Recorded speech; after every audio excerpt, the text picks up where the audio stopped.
Welcome back to another episode of J&A Podcast. I'm Aaron, and on the other side of the call, once again, we got JJ. How you doing, bro? I'm doing pretty good. Excited that we got week 1 in the books, and we're moving on to week 2 of this long book called the NFL season. How are you doing? Doing good. About time we finally got here, right? Yeah, we've only been waiting since like February, but who's counting? Yeah, who's counts? So what are we hitting on today? Well, first off, I feel like before we start breaking down games and become analysts, I figured we just talk about some guys who kind of caught our eye this past weekend and even on Monday, like who caught our attention, who had the breakout performances, who showed up when they needed to. But I do want to say one thing, though. We got to keep in mind it's week 1, and some teams just don't have it together yet. I feel like if some teams were to face off in like week 16 when it's like playoffs or you're out, then things would be different. But week 1, teams are trying to get it together. Some may stun them, may upset them, and I feel like we got a perfect example of that this weekend. Yeah. For damn sure. So, Aaron, if I may ask, is there any particular somebody that, or some team that caught you by surprise? Who impressed you? You already know where I'm going. Ryan Fitzpatrick, coming out of the NFC South. Mm-hmm. Everybody figured they were going to go 0-1 against the Saints, who had a tragic loss in the playoffs last season. But that's not what we're here. We're here to talk about. That's last year. Yeah, yeah, what I'm getting at. So after that loss, they figured they were going to come. They were going to dominate. Tampa Bay Buccaneers, who didn't have their starter in Isaiah Clifton because of suspension. Well, I'm gonna say this: Ryan Fitzpatrick came to play. Mm-hmm. Do you have the official? I'm not gonna try to call you out if you don't. I completely understand. Do you have any like the amount of stats and stuff that he had? We're talking over 400 passing yards, 5 total touchdowns, a near perfect QBR, which I'm not a huge fan of, and a good passer rating. So he definitely played his ass off. That's all you need to know. Yeah. So yeah, exactly. I mean, a backup quarterback throwing 5 touchdowns. Literally, he had like 5 deep balls throughout the whole game. But he was steering. Yeah. And I love that. That one to Deshaun Jackson, and then the one to Mike Evans on the one-on-one was probably my favorite throws of the week. And that's saying something. And you got to believe, Aaron, this is going to put a lot of pressure on Jameis Winston's return just from this sample size we got against New Orleans. Yeah, and I've always been a big fan, or not a big fan. I've always been somebody to say, don't everybody.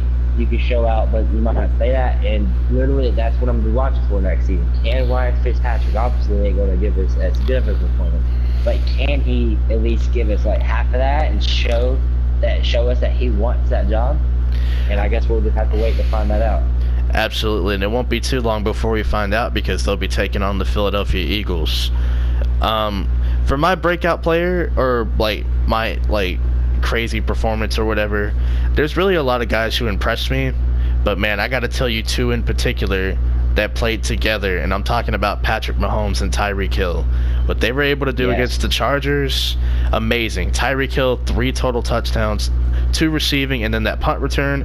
And I got to tell you, man, Patrick Mahomes, there's guys in this league where you can look at them at a young age and be like, okay, that guy has upside. This guy's a project. This guy's ready to play.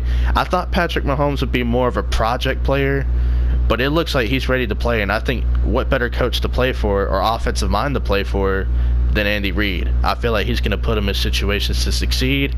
The defense is a question mark, but so far I like what I've seen from the offense, and I'm just going to keep it at that. I'm trying to see more, and they'll be taking on Pittsburgh this Sunday. Which will be a great challenge. Should be a shootout, but we'll see. Could be down and ugly too. Anyone else before we transition to game time? Anyone else that caught your eye? Or team? Since our main objective for the first part was to talk about impressions, since we really we're at, like what would I say is I really like I would have to look into it more. But I am gonna say this. This is not really into the game plan, but I'm gonna fit this into it. The fact that people are really thinking that Saquon Barkley went off. I'm I have to add this confused. here. I'm sorry, I don't know if you had this in the plan or not, but I'm doing it. So he was what 13 rushes for. Oh, he was 17 of 38 if you take away the touchdown run. Yeah, 17 for 38, and then all of a sudden he had a big 60-yard touchdown, right? So that made him look good. He had 100 yards or something, 100 and something yards on the day. Yeah. So people who didn't even watch the game or going into the media or going around saying that he lived up to hype. Dude, if he didn't break out of a 60-yard run, he would have literally ended with probably about 20 for 40 yard. 20, Yeah. 20, 20, you know what I'm saying? Yeah, and that's very true, Ryan. And people you're going to be very disappointed whenever he gets shut down next week and the week after that, because I don't care how good he is or how good you think he is, that offensive line ain't going to let him be good. You get me? Yeah, Nate Soldier definitely struggled last week. And if they're truly expecting to see Saquon Barkley do the same things he's always did what he did last week, you're up for a rude awakening. Because if it wasn't, like you said, or like I said, if it wasn't because of that 60-yard run, people would have been talking shit on him this week instead of talking him up like he's arrived. I will touch on Saquon since you brought it up just real quick. Next week he will be taking on the Dallas Cowboys in the Sunday Night Football game. Their front seven looked pretty good, but we'll talk about it later. I will say this though, if the Giants, if they drafted Saquon at number 2 to get that one big play, it's worked out so far, but I'm a guy that likes consistency and believes in just playing at your best every week. If you're giving me one play, what is that telling me about you? You know, if you take away the big run, 17 for 38, that's like what, a 2.2 yards per carry? I mean, that's not elite, that's not impressive, but I do like the long run. It's highlight reel material, but if you're not giving me that all the time, and if you're not giving me consistency, I'm not interested, bro. Since we brought that up, can we talk about some other things like that? Players getting hyped up. Anything that you might have on your mind before we go into the second part that we talked about? Because now that you brought that up, that's actually something. Well, I will talk about one more breakout performance because I feel like they need to be talked about a little bit more. And then I'll give you like an example, just so I can get it out the way. I was going to talk about the New York Jets defense and special teams. I thought they really came to play Monday, and they went up against one of the better quarterbacks in the league, Stafford, who just happened to be having a bad night, but still, to get 4 interceptions, one of them being a pick 6, or maybe even 2 of them being a pick 6. I didn't keep track. And to have the punt return and to get a pick on Matt Castle with your backups in. These guys came to play, and listen, their schedule is a little tough, but to me it's workable to the point where they can get 6 wins. If their defense plays like that, we could be talking 8, 9 wins, but I like what I see. I like the optimism, and I think the future looks bright.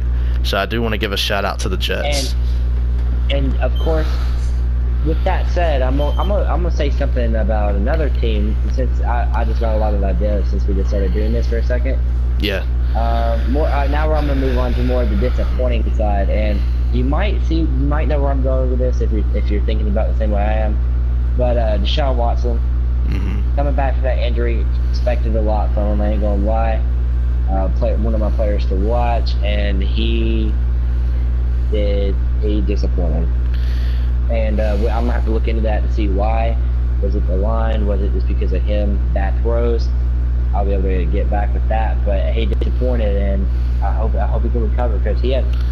I think he's going to be a top. I just feel like I have so much potential for this guy, and I hope he doesn't let it go downhill after an injury. So. Absolutely, and it's not the first time he's torn his ACL either. Remember, in college he had an ACL tear, either college or high school. But yeah, he definitely did. It was underwhelming for the most part. It's his first game back from an ACL, so I kind of give him a break. I feel like he's got about 3 weeks to get where he needs to be, and that was week 1. I'm not going to make excuses for him or tell him, well, you're coming back from injury, but still, I feel like it's going to take him just a little bit of time.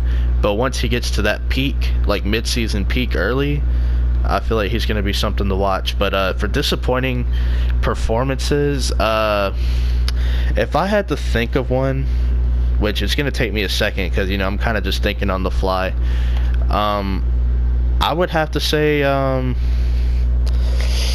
I'd have to say Dallas, and I hate to bring Dallas into this because they did face Carolina, and I think Carolina's still got a nice team, but all this talk about Zeke, being in the best shape, and people saying, oh, Zeke could go for over 1,500 easily this year, and to, yeah, he scored, but to be held to such a low yardage by that front seven after all the talk, and we always hear about this offensive line, I think they are near the point where they're starting to regress because of injury history. And I feel like Dallas really was underwhelming on offense. Their defense, I felt like, played good, but Dallas's offense to me was very disappointing. I thought they'd be able. Sorry to break it to you, Cowboy fans, without that offensive line, y'all are nothing. Y'all are not that good. Y'all aren't that good, and definitely they're gonna miss Travis Frederick and Tyron Smith, their left tackle. There was a point where everyone was saying, he's a top 3 tackle. I don't even know if he's a top 15 tackle. He's definitely regressed after the back injury. All right, and we for this first section we had maybe 2 more, like one good thing and one disappointment. I'll let you pick whatever one you want to do, and I'll do the opposite. You could think of a disappointment or think of something that was really good. I'll let you choose. Just to make this first part interesting.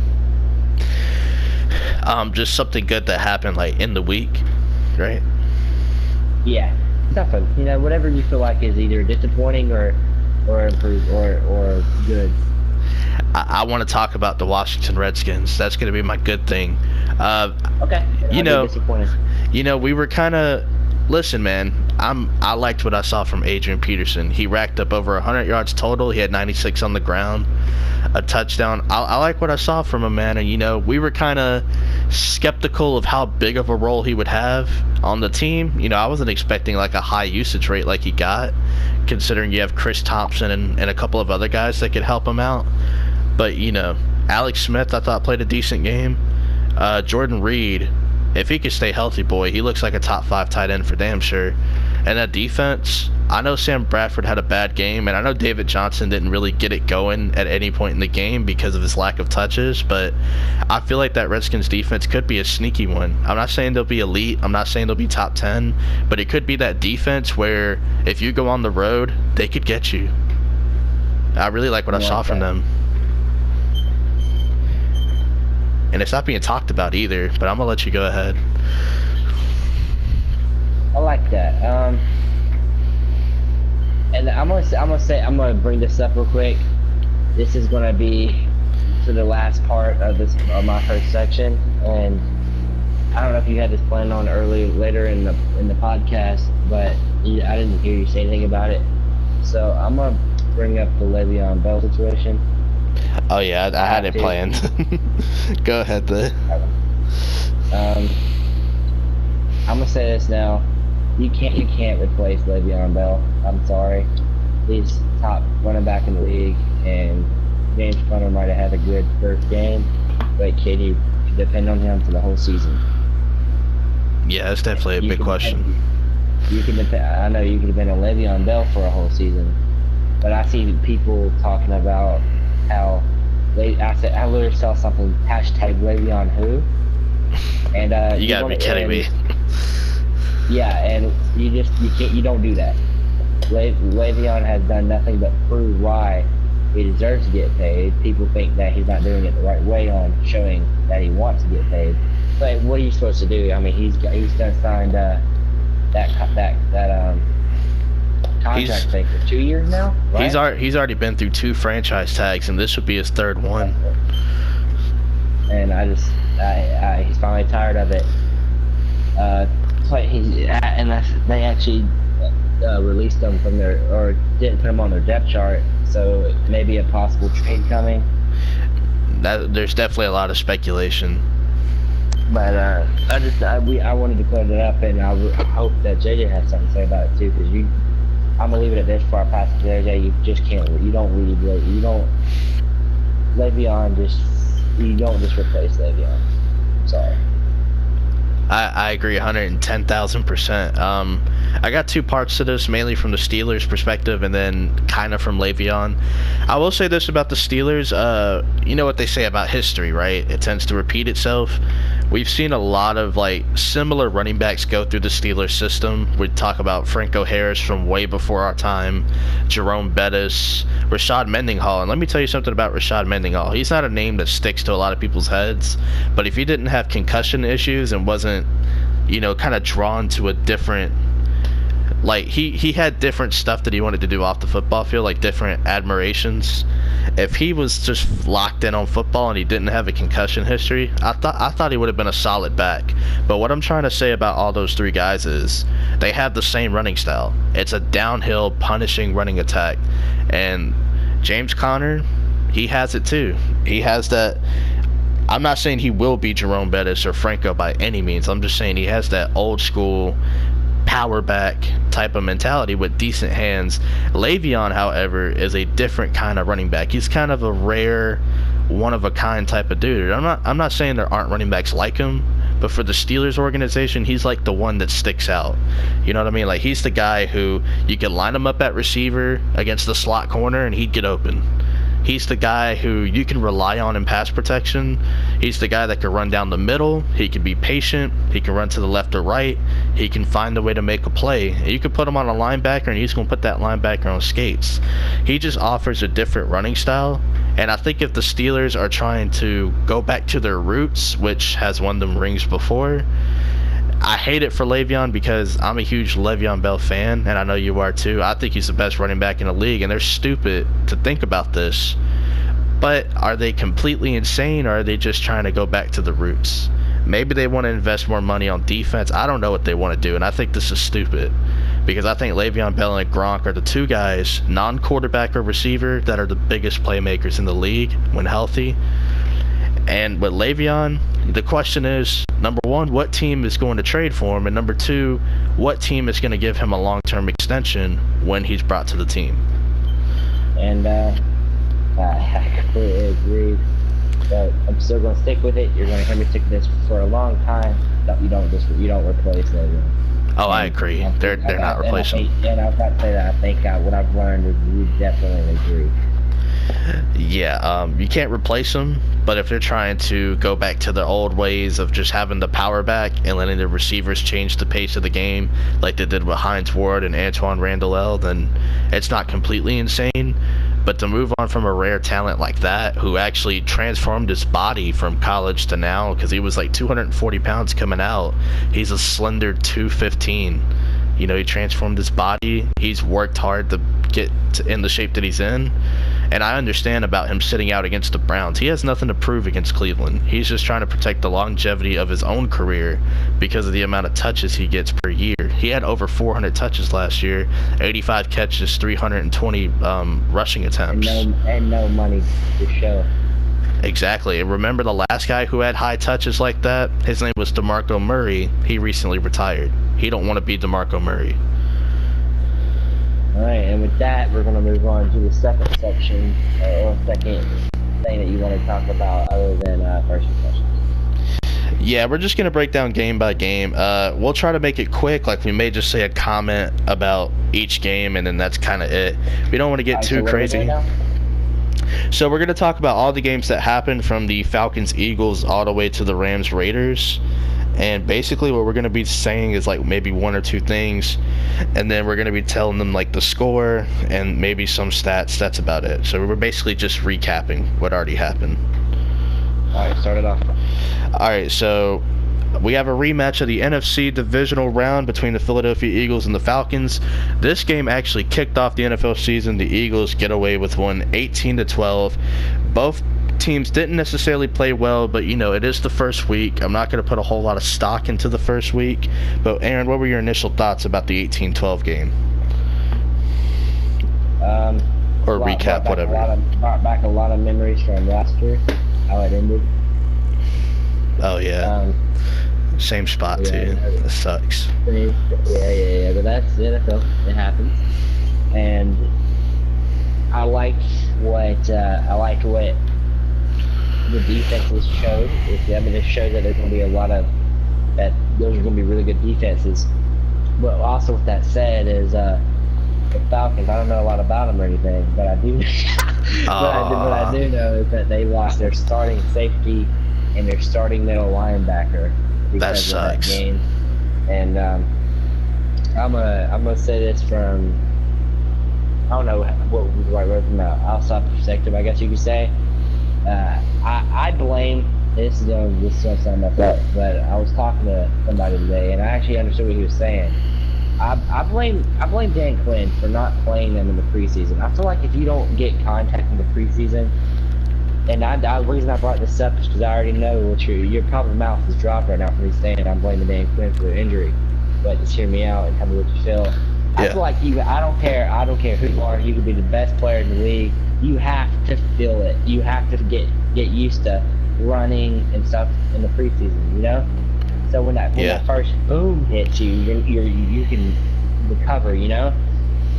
Dion played 3 snaps. No, actually, I'm not gonna lie. He played 10. If I looked at it correctly, he played 10 snaps throughout the whole preseason, other than throughout the first three games. Yeah.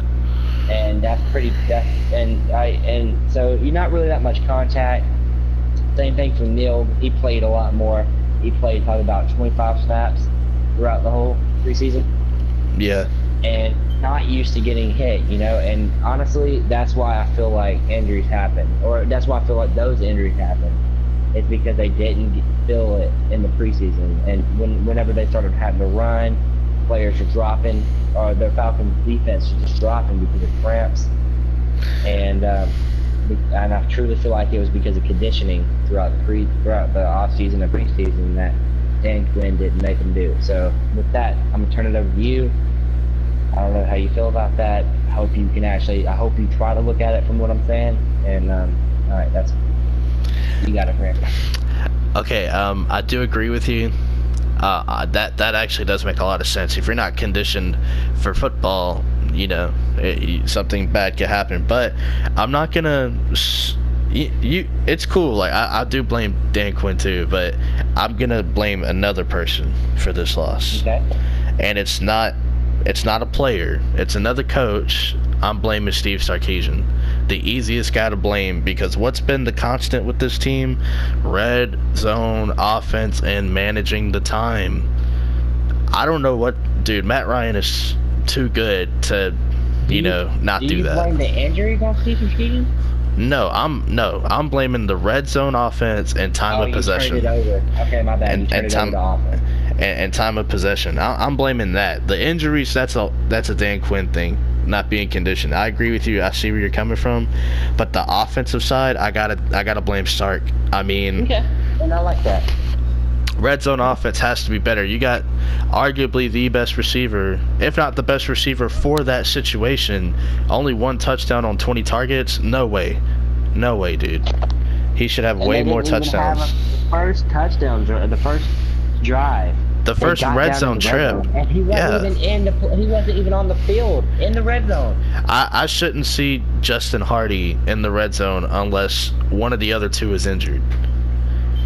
Julio's got to be in there. That's your big boy. And, it was 3rd and goal. I thought they were going to throw it to Austin Hooper. They completely ignored the left side of the field. He had the mismatch. He had this guy by 6 inches. And I will say this, is I completely agree with that. But as somebody that knows the Falcons, I do trust Hooper in that situation. I do trust Julio more. I trust Hooper too. Say Julio was double covered, that's who I'm throwing it to. I trust Hooper. And with that, I'm going to take it back to you. I'm sorry. It's fine. That's really all I wanted to say is, both offenses didn't play well. Both defenses, I wish the two players, Neal and Jones, would have been healthy, but when healthy, both defenses are really good ones in my eyes, in my opinion. Next game, starting the Sunday games, we had the Cincinnati Bengals going into Indianapolis, beating the Colts 34-23. Andrew Luck did throw a pick early, but after that was kind of in the flow of things. Meanwhile, Joe Mixon had a career game, having the most yards from scrimmage in his young career, and AJ Green did fumble twice. What are your thoughts on the Bengals-Colts game?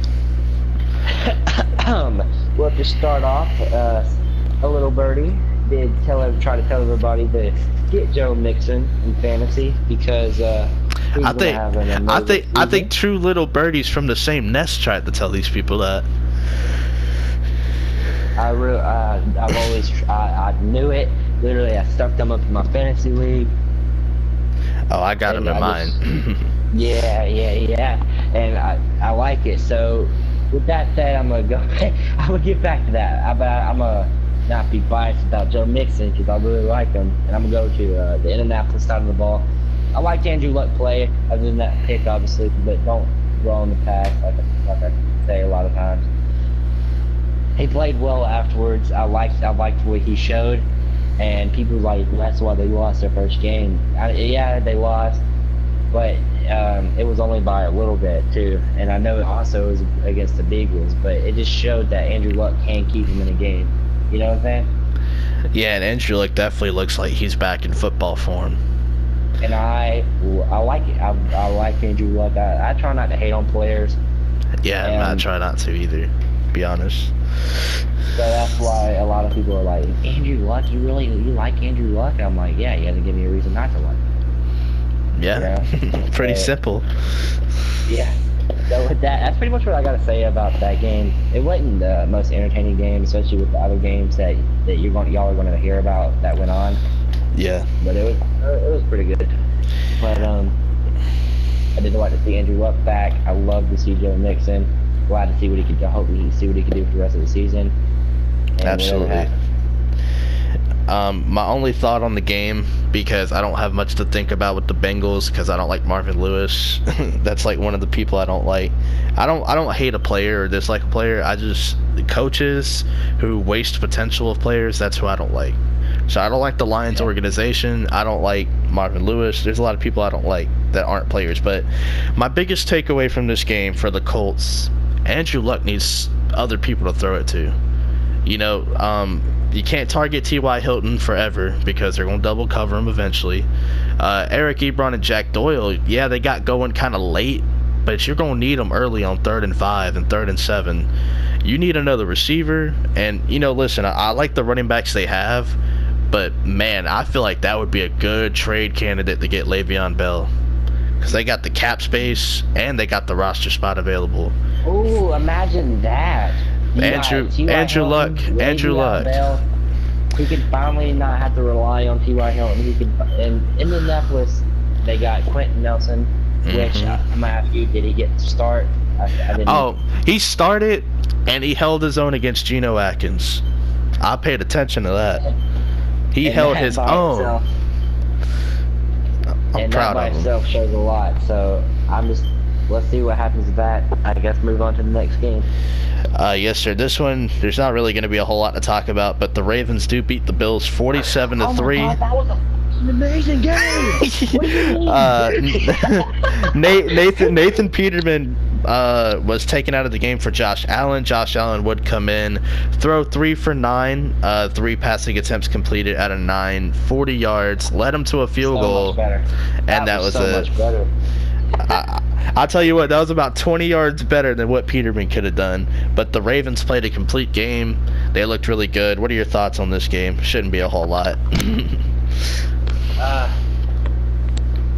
Well, yeah. You could definitely tell that they didn't get any pass rush, and I wonder why. That's kind of strange, right? Having Khalil. Oh shit. We'll get to that one. They traded him. I'm just kidding. But Amari Cooper, he Ravens, Bills. Where? I'm fucking with you, bro. Yeah, stay on course, man. I had to. We're gonna drug test you after this. I had to. Come on, I do it every game.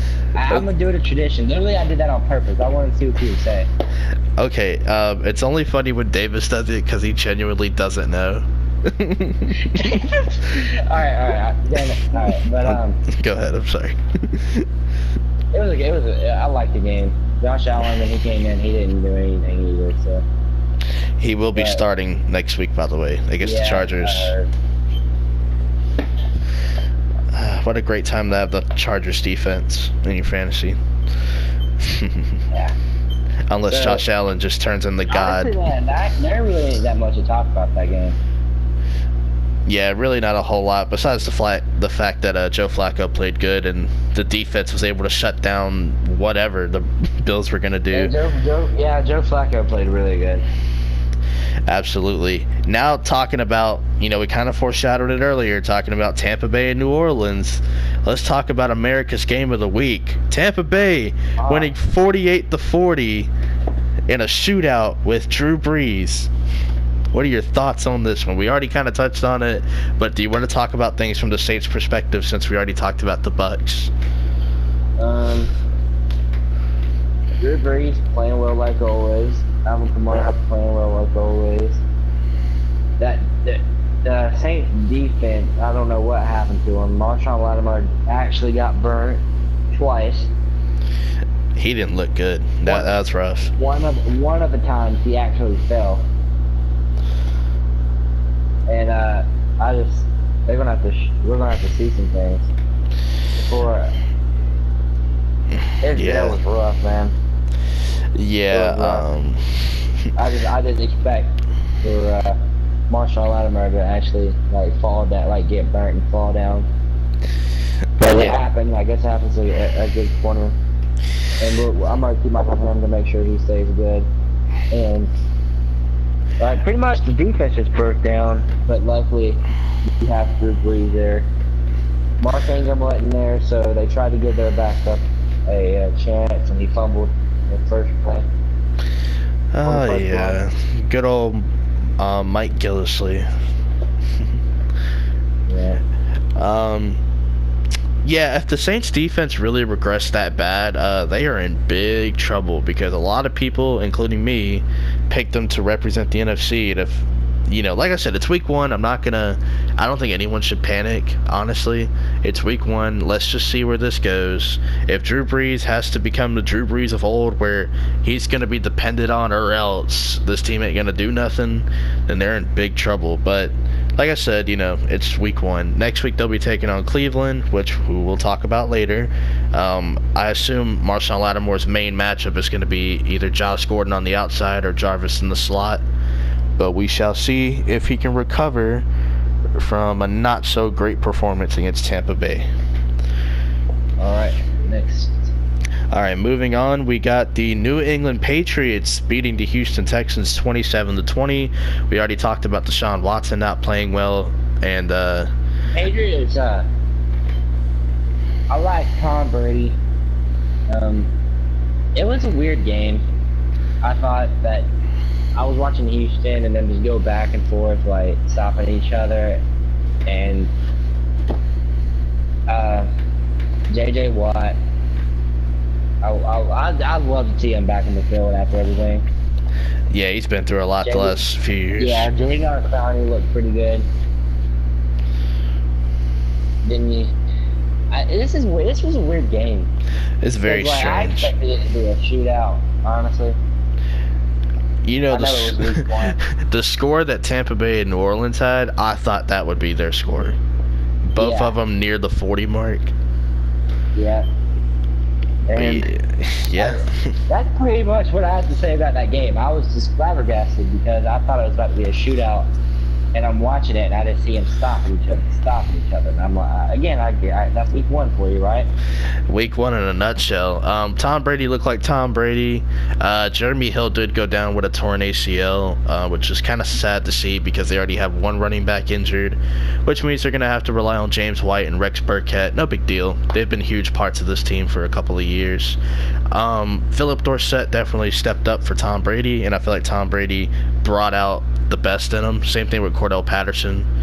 The offensive line did hold up, I would say, for the most part. They look pretty good. I'm just a little worried about Deshaun Watson. Like I said, hopefully this is just like him trying to get back in the football shape type of deal. So that's really all I have to say about that. Let's see here. The Vikings hosting the 49ers in a score of 24-16. Minnesota gets the win. Jimmy Garoppolo threw 3 interceptions against this defense, one of them going back for a pick 6, and Kirk Cousins had a pretty good showing overall. What are your thoughts on this game? On the Vikings, I like Kirk Cousins. He looked pretty good. I'm really looking forward to see what Kirk Cousins can do this year based on his receivers and stuff. Yeah, he's got some good receivers, good guys to throw to. And of course, you have a really good defense. And who do they go against? Having a blow moment. They went against San Francisco, who at points I thought they were gonna come back and win, but they kept throwing themselves into bad situations. Really bad situations. Jimmy G took his first L. As a start, well, they got some film on him, so there you go. This game was the longest recorded game in NFL history due to the lightning storms in Miami. The Miami Dolphins do pull away and beat the Tennessee Titans 27-20. Marcus Mariota, Delanie Walker, and Taylor Lewan all going down with injuries. Delanie Walker, however, his injury looks like it's going to be done for the year after a broken ankle and ligament damage in his foot. Mariota seems like he's going to be good to go with the elbow injury, and Taylor Lewan is questionable for week 2. What are your thoughts on this game? Which game? The Miami Dolphins beating the Titans 27-20. This was one of the games that I ain't gonna lie, I really wasn't hyped for just because of the whole Dolphins team. They messed up their team during the offseason. You're supposed to fix your team during the offseason, I thought, but I guess they had different plans. Maybe they just wanted to go backwards. I will say this though, Kenny Stills had I think 4 or 5 catches for over 100 yards and 2 touchdowns. So if that's gonna be the go-to, Kenny Stills the deep threat, then I think they have something there potentially. But this team definitely could use some work. Not Ryan Tannehill at quarterback though. Yeah, he actually looked good. I'll give him credit. He looked good. What was his stats, you know? I believe he completed over 60% of his passes. The yardage, I would assume, probably 300. I don't know. I'll look it up real quick because I really didn't pay much attention to this game either because of all the delays. Actually, the game wasn't the greatest actually, but against Tennessee, 230 yards, 2 touchdowns, 2 interceptions. That was pretty much his game.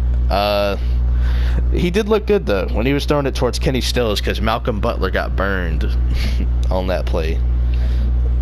Now going back to the week 1 matchups again. Let's see here. Let me get back on course here. The Jaguars beating the Giants 20-15. We already talked about Saquon. Jacksonville, Leonard Fournette did go down with a hamstring injury. Don't know the timeline for him. Right now he's listed as questionable. What are your thoughts on this Jaguars-Giants game? I liked it. We hit on the whole the old Saquon thing earlier. Yeah. I'm always going to be a fan of Jackson's defense because of those corners. Yeah, honestly, as we all know, I just can't wait for the playoff borders. It'd be great. Yeah. It's just like, Joe Flacco in the playoffs, It's kind of what it reminds me of. Yeah. And I like Leonard Fournette. I ain't gonna lie, I didn't really know that much about the injury. I didn't even know that it was that big, that he was gonna be questionable. Is anything else that you can tell us about it? Or well, he tweaked his hamstring in the second quarter. They were stretching him out during the third quarter. Decided to list him as out about midway through. Oh, okay. Well, let's see here. Jalen Ramsey versus Odell. Jalen Ramsey only giving up 31 yards of the 111 that Odell got. Wait, Jalen what? Remember we talked about how Jalen Ramsey and Odell, that matchup? Yeah. And Jalen, out of the 11 catches for 111 yards, he only gave up 31 of those yards. Jalen Ramsey did. So, they should have matched him off the whole game. Yeah, I agree. Odell did kind of line up all over the place, though. But I feel like if he would have shadowed him the whole game, maybe we see something different. Maybe we don't. But good. I want to see. I'm tired of seeing. I want to see Jalen Ramsey back step up after everything he said. I mean, I got respect for Jalen Ramsey, so that's not what I'm saying. I'm saying I want to see him. Like if he talk shit on a receiver, guard that receiver the game. You get me? Yeah, I feel like he's turning into Richard Sherman, the guy that just says a bunch of stuff that no one wants to hear, but he's partially right depending on what you look at. Steelers-Browns tie, probably the most bizarre game of the week. They both had opportunities to score at the end of the fourth quarter in overtime, just couldn't get it done. Big Ben had 3 interceptions and the strip sack in overtime to set up for the field goal that we thought would win the game, only for it to be blocked by TJ Watt. What are your thoughts on this game between the Browns and Steelers? What's your takeaway? TJ Watt had a hell of an experience, had a hell of a game. 4 sacks for TJ Watt, by the way. I'm going to go to the other side of the ball. Like I said, James Conner ain't going to replace Le'Veon Bell, but he had a good game. I will give him that. They both looked horrible. Big Ben throwing 3 picks. I ain't going to say who. Somebody thought 4, but luckily I was able to use my correctness to correct them. Yeah, that dude's an idiot, whoever it was. Because technically he threw it, but he got stripped from behind, so they counted it as a fumble. I mean, that's what it is. But it was. I can't even say it was a good game. It was a weird game. Absolutely. Yeah, that's what I gotta say about the game. I really have nothing to say because Big Ben threw it away for me. Kansas City and the Chargers. Kansas City winning 38-28. We already talked about Mahomes and Tyreek Hill. What are your thoughts, to follow up on that game? Because it was really entertaining. The what game? The Chargers facing the Chiefs. Good game. Patrick Mahomes, Tyreek Hill, like you said earlier, went off. And then you got the, not even that, but the whole offense went off. It was a really good performance for them being the first time on the field. He got pretty much everybody involved, which is something you always got to do. Well, I will say this. Speaking of getting everyone involved, Travis Kelce only had 1 catch the entire game. I meant his receivers. We got his receivers more involved. And Sammy Watkins didn't really get involved, Aaron. Sammy Watkins, yes, he did. What did he do? Starting the game. It's not about how you start, Aaron. Ooh. It's about how you finish. But it's all good. He played the game, didn't he? That's all that matters. He had 3 receptions for 21 yards. 3 receptions for 21 yards. More than Calvin Ridley got. JJ. Well, maybe they should give him more than 2 targets. Because they gave Sammy Watkins a decent bit of targets. I'm just saying. But it was a good game. Yeah, good game. He got Tyreek Hill involved. And he threw a 40-yard pass to his fullback. That was pretty cool. But getting on to the Panthers-Cowboys game, the Panthers would win 16-8 in a really strange game. This was the actual game that was labeled as America's Game of the Week, but very low scoring, defensive chess match like I thought it was going to be if you watched my video from Sunday morning about the 5 most intriguing matchups for the week. For me, this was a strange game. Dak Prescott didn't play good. No one really played good except for the front seven. And the Panthers, same deal with them. They didn't look great, but the defense did. So what are your thoughts on that game? It wasn't the best game. It wasn't the worst game. Dallas showed that they need a receiver, whether they want to admit it or not. They need a receiver or a whole new group of receivers. You know what I meant. I'm just trying to make them feel better. They need to call some guys. Yeah, I would get. I don't know. I'd call Jerry Rice off the couch. 50 years old, still running. Man, this was a strange game. The Panthers are moving out to Atlanta. That's who they'll be facing next week. Falcons. The Atlanta Falcons, and hopefully they don't. Well, hopefully they play. Wait, they didn't last week. Well, if they do, you just have to score more than 16. That's all. Yeah, that's right. Yeah, no big deal. You know, just throw 30-yard. Hey, if you can't score in the red zone, stay out of the red zone. Just throw 40-yard touchdowns. Yeah. That's all Bingo. I just solved y'all's offense. You're welcome. Yes, just throw it up every play. You're welcome. I just solved. Well, nah. If you give Julio too many targets, they're gonna complain still. I wouldn't do that. Shit, they'll complain if you don't give them any of the targets, and then if you do give them targets, you shouldn't have thrown that damn ball. You're better than that. Oh boy, we're almost through all of the games, but the Washington Redskins beat the Cardinals 24-6. We talked about Adrian Peterson. We talked about the lack of offense from the Cardinals. Anything else you want to touch on? We pretty much hit on that game whenever we were talking about it. There's nothing more special about that game that we could really bring up. Yeah, I don't really think there's anything to add. The reason I was going kind of quick is because I see we are getting close to time here. But the Denver Broncos did beat the Seattle Seahawks 27-24. Case Keenum threw 3 interceptions in his debut for the Broncos. Russell Wilson proved once again he can't do it all on his own. What's your takeaway from this?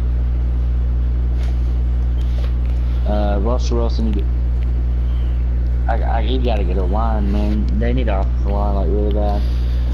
Yeah, and also Doug Baldwin went out in the game as well. Yeah, and that defense is not what it used to be. Sorry. And I mean, they're not that good. I wish Seattle could have so much potential to be good if they had if they had their defense back and an actual offensive line. That would be a really good team because of Russell Wilson, but they don't. So. Yeah, and it's unfortunate. You know, it's almost like we seen that like 5 years ago where they had a good offensive line and a running back and the defense. But it is what it is. Transitioning to the Sunday night action, we got the Green Bay Packers coming back from a 20-0 deficit to finish the game 24-23. Aaron Rodgers did go down with a knee injury. Carter put in a tent, carted off the field, did come back in the third quarter with about 9 minutes to go, and the rest of the game just played itself out. What were your thoughts on the game? It was a good game. Chicago's new coach showed some good stuff, showed some bad stuff, showed that they can't keep a lead because he gets too not aggressive, too fast or too slow, whatever you want to say. He got his foot off the gas like in the third quarter. But the formations they came out with looked pretty good. Interesting to see what they do in their playbook this year. Green Bay thought it was over once Aaron Rodgers came back, led them to a win. So obviously, anytime you come back from a defensive kid, or however you want to say it, I wanted to be cool like you. Whenever you come back from being behind a lot, that's always good. It's always good for you. Yeah, and this is Green Bay is my favorite team, so I'll try not to be too biased. But Chicago did show a lot of great signs that they have a bright future. They've drafted well. I feel like they've put guys in good positions to succeed, and the coach did show some cool plays. And that's probably the big issue, was he took his foot off the gas. He, instead of choking these guys out and beating them down for the entire 4 quarters, it's like he just took his hand away from his throat and just stopped choking out the beast, or not necessarily the beast, but stop choking out your opponent figuratively. So I feel like that kind of costed them the game. The fact that Aaron Rodgers did come back from what looked like a simple, okay, some dude fell on his knee, I felt like it was a little bit more than that, because he has injured that leg before. And to see that it kind of took away his mobility, the fact that it made him stand there and throw it inside the pocket when the pocket's been collapsing the whole game, it showed me, hey, even if you leave him in the pocket, he's just as dangerous. And he came back in that game, only threw 6 incompletions after the injury. The dropped interception by Fuller did hurt, but there's a reason he's a defensive back and not a wide receiver, because he can't catch. But hey, man, you hate to see games end that way for Chicago. If you're Green Bay, you got away with one. Next week's gonna be a hell of a lot tougher. Bye-bye. They'll be taking on the Minnesota Vikings. Now, transitioning to the Monday night games, of course, we already talked about the Jets' 48-17 win over the Lions. Is there anything you want to add to that?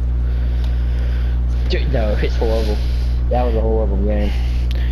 I will say, John Gruden, you brought up the joke about John Gruden saying that they didn't have any pass rush, and I'm gonna let you continue with that, because that's your line. I'm not trying to steal your material. So if you want to continue with your joke, you can, but this would be the time to say it. They wonder why they had no pass rush, and I wonder why too, because they have Khalil Wade. Oh, they don't have Khalil.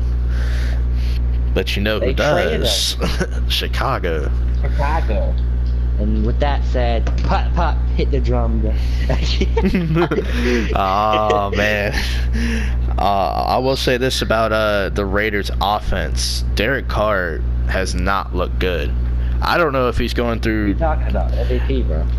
I don't know if he's going through Dak Prescott syndrome or what's going on with him, but remember 2 years ago when people were like, oh, who's going to be the next elite quarterback? I kept hearing his name. And I'm trying to figure out what happened. Where did we lose you at, Derek Carr? Where did we lose you? What happened? He didn't play great. Amari Cooper had 1 catch for 9 yards. I thought John Gruden was trying to build the offense around him. What happened to that? And Jordy, who I love Jordy, didn't do much either. Jarrett Cook was their lead receiver, and he's the tight end. So I'm just trying to figure out, hey, what happened? Where did we lose Derek Carr at? Yeah. And I ain't even going to talk about their defense, because it was a tale of 2 halves for them. But unless you want to add anything, that's really going to be it for this portion of the podcast. Unless you want to add anything. No, we're good. We're good, man. That's basically going to be it for this portion. Hopefully you guys like the video, subscribe to both our channels. We try to post stuff as often as we can. We're both busy teenagers, so we're just trying, man. Hopefully you guys enjoy, and that's pretty much going to be it for this portion of the podcast. Don't forget to like everything and just show your support, man. Definitely. All right. Peace out, guys.